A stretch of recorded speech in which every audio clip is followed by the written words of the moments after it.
Yep. What's up? Welcome back to Sports Talk. Back with another video of the NBA. I haven't made one in like 2 weeks. So I'm not really exactly sure what those standings were, but I know I did a couple. It looks like they're mostly in the same spot. I know I did the first 3 teams of each division or each conference. So they're all looking the same. I know Utah and Phoenix were on top of the West, and I think that there might have been a little switch up in the East. Again, not exactly sure, but I'm gonna go down to the bottom parts. I'm gonna do hopefully most of them. Of course, also of course Nets, Sixers, Utah, and Phoenix have already clinched the playoffs. So that's yeah, they already clinched. So that's a done deal for them, which of course for the Nets, who haven't been too great in the last couple years, of course, got all these big stars come in, as we know. Sixers have basically been working towards this spot. They've had the process going on for years now, which looks like it's finally paying off. Just have to see how they do in the rest of the season. Jazz was here last year. That's not really a surprise either. Of course, they have all these great players. And the last one is the Suns, which, if you watch my last one, you know I'm actually, from New York. I've been a fan of the Knicks forever.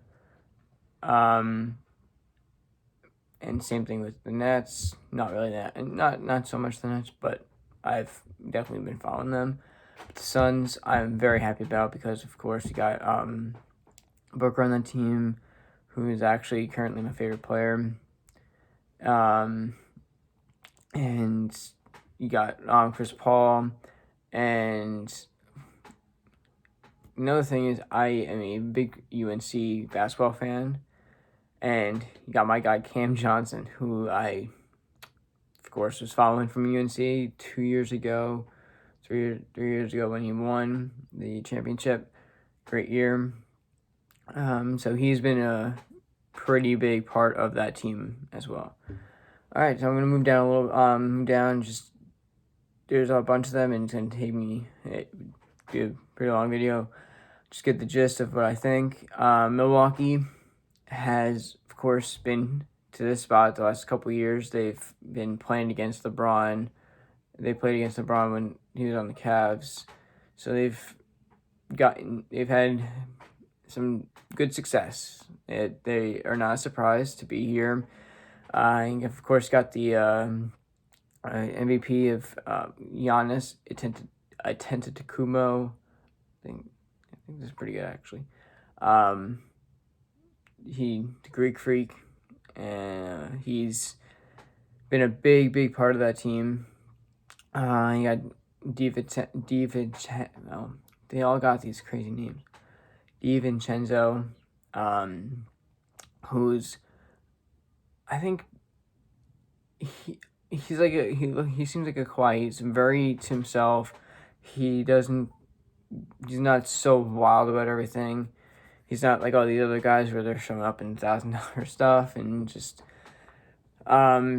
he's not so in your face. He definitely does give this team a lot of support. He is point guard, just great all around. Drew Holiday, and he came out and really showed his colors as a Pelican a couple years ago, when he and now is on this team, and he's definitely shown that he can definitely be a huge role player and be on the big stage with the big guys. next one down is the Knicks for New York Knicks, who again is kind of exactly like the Nets, where they haven't had great success. They even had the success was so bad that they ended up.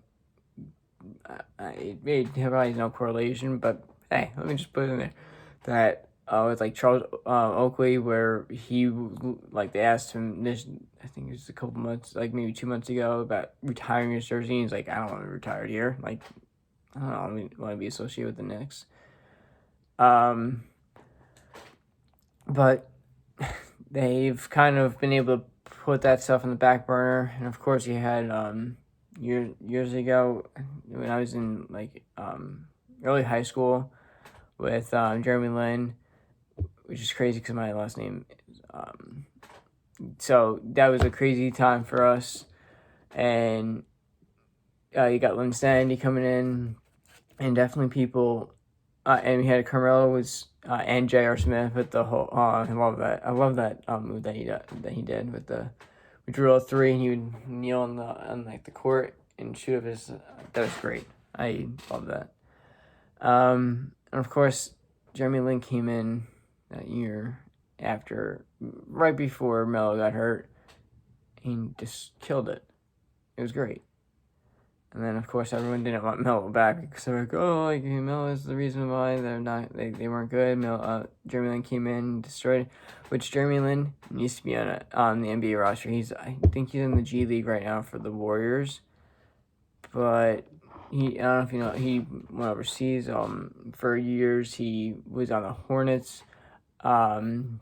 Lakers actually played with Kobe. I don't know if you know this. There's a video of him shaking off Kobe for it's for a three, and lucky enough for him, he drilled the shot. So that was good because you don't really wave off Kobe, and then if you miss, you might be traded the next day. That possibly could have happened. So it's a good thing they drilled that shot. Yeah. So coming up to now, we got a couple good rookies on there. You actually got Obi Toppin, who is actually from around here. I'm pretty sure he lives in the city right now. Which would make sense. He plays at MSG, so why not be maybe 10 minutes away from you where you work? Easy walk for you, probably. I don't know. I don't know exactly. Of course, I don't know exactly where he lives. I don't know where 99.99% of these players live. But I know that he actually grew up around here in Westchester. So that was a big, great story for us and for him, because of course going to his home team. And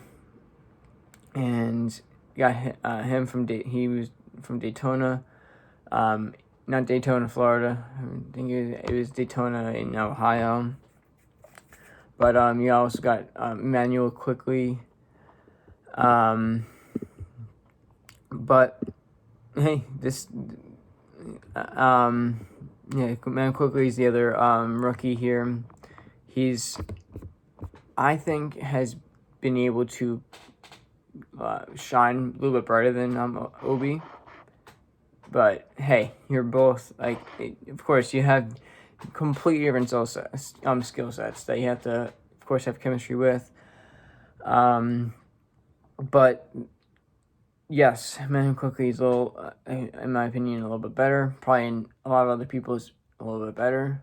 Of course, they both got work to do, but I'm very excited for this team.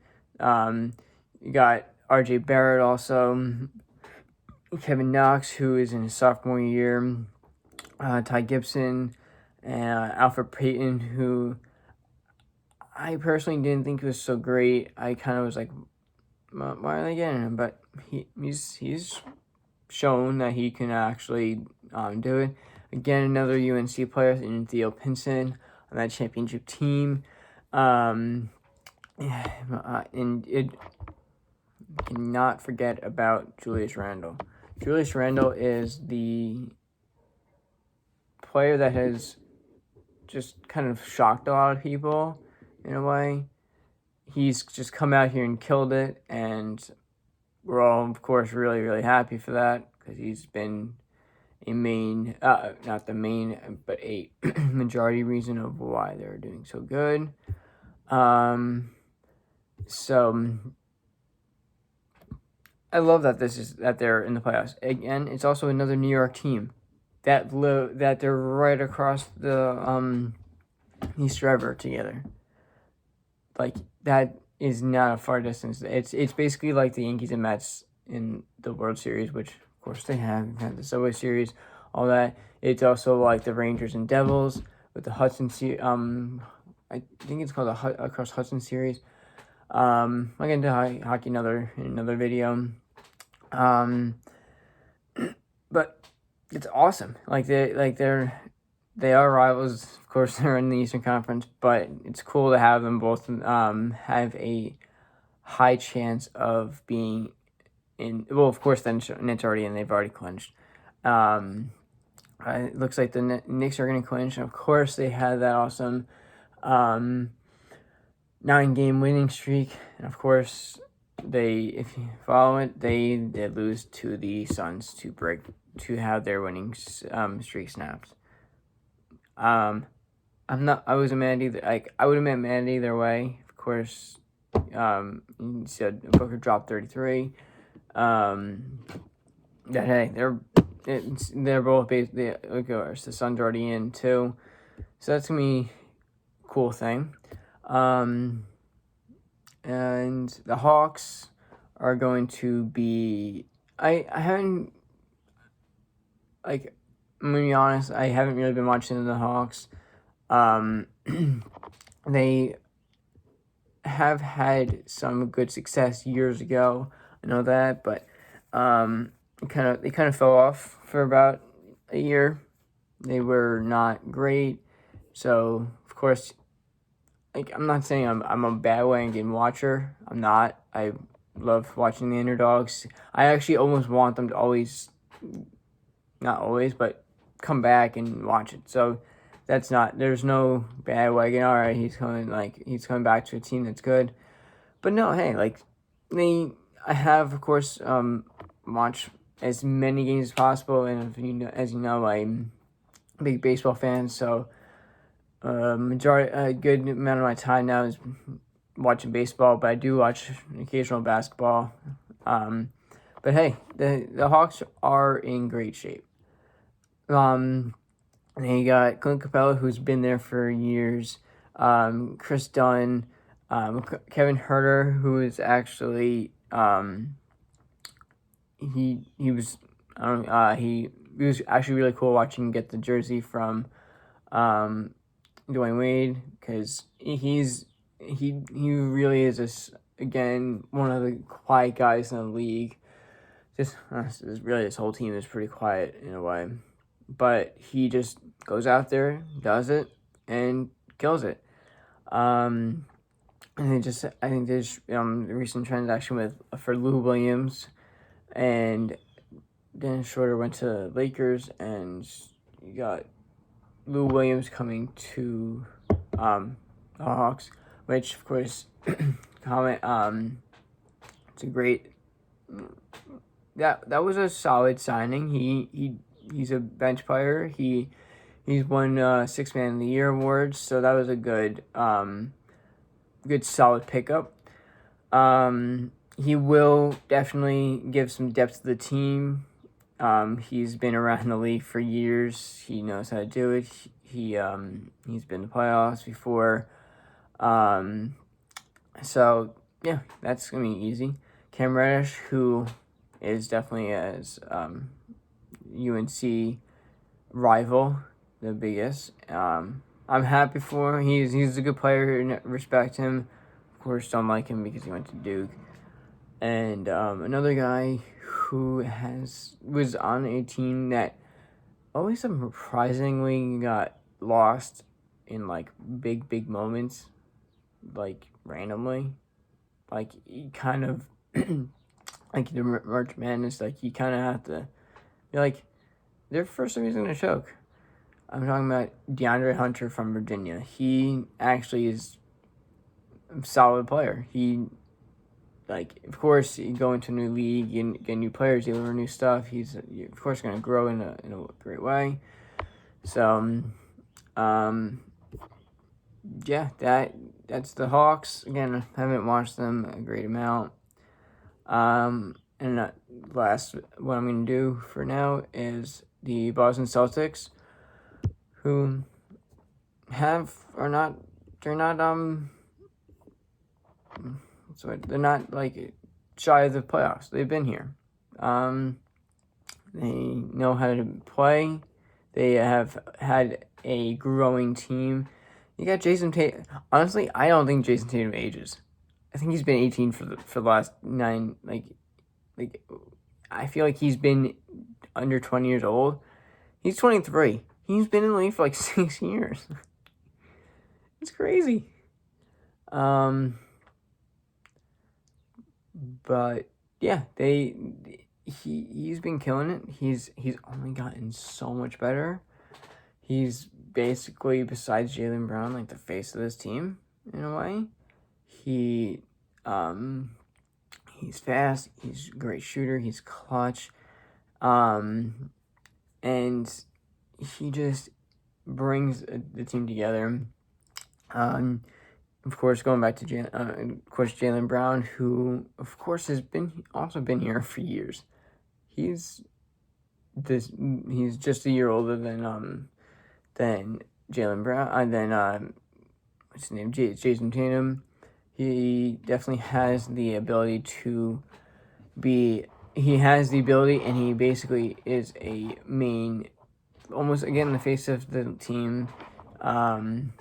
He definitely built the team around those two. So that's what was with that. You got the new addition with Kendall Walker from the Hornets, who surprisingly is not really living up to, I guess, his expectations and expected results lately. I think he's been hurt a good amount, so that doesn't really help, obviously. But then you also got the rookie from Oregon, Peyton Pritchard. He is actually quite decent. He's one of those starters that just probably came in and he impressed, and he's going really, really good. I see a huge, bright future for that kid. Not really kid. He's, but yeah, he's gonna help this team get far, and I really do expect big things. I expect this team to possibly to really, really good, and I feel like they might have a slight chance of being a first round exit if they get in, which is sad, but there's always something with the Celtics that happen. All right. So that's I know I didn't go too much in depth in these teams, but we did like 4 of them last time, and then there was like 6 today, so it's a little bit different. I probably do a little breakdown of each team. I'll look into as much as I know. And yeah, I'll see you next time on Sports Talk. Don't forget to like and subscribe and comment about. I know I'm new and stuff, and just tell me what you think. Yeah. So yeah. See you next time on Sports Talk. See ya.